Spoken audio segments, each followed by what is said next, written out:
ఇచ్చిన మాట ప్రకారం తాము రుణమాఫీ చేశామని హరీష్ రావు ఎమ్మెల్యే పదవికి రాజీనామా చేయాలన్నారు సీఎం రేవంత్. అయితే దీనికి కౌంటర్ ఇచ్చారు మాజీ మంత్రి ప్రశాంత్ రెడ్డి. నేను సూటిగా సవాలు విసురుతున్నా. తాటి చెట్టు లెక్క పెరిగితే సరిపోదు, దూలం లెక్క ఉన్నావు, దూడకున్న బుద్ధి కూడా లేదని ఆనాడు హరీష్ రావు సవాలు విసిరిండు. మీరు రైతు రుణమాఫీ చెయ్యండి, నేను సిద్దిపేట ఎమ్మెల్యేకు రాజీనామా చేస్తా, మళ్ళా ఎన్నికల్లో పోటీ చెయ్యనని. ఇవాళ ఈ వైరాగడ్డ మీద నుంచి ఖమ్మం ప్రజల సమక్షంలో హరీష్ రావు, నీకు సీము నెత్తురుంటే, సిగ్గు లజ్జ ఉంటే రాజీనామా చెయ్యి.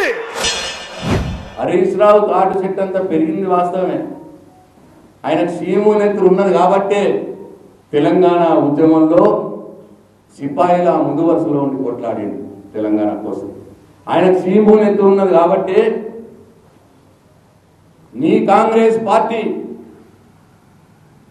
2004లో ఒప్పుకొని తెలంగాణ ఇస్తామని ఒప్పుకొని ఇవ్వకుండా తాత్సారం చేస్తే ఆయనకున్న రాష్ట్ర మంత్రి పదవిని విసిరి కొట్టిండు, రాజీనామా చేసి పడేసిండు మంత్రి పదవికి. నీ కాంగ్రెస్ పార్టీ లేట్ చేస్తున్నది తెలంగాణ ఇచ్చుడని.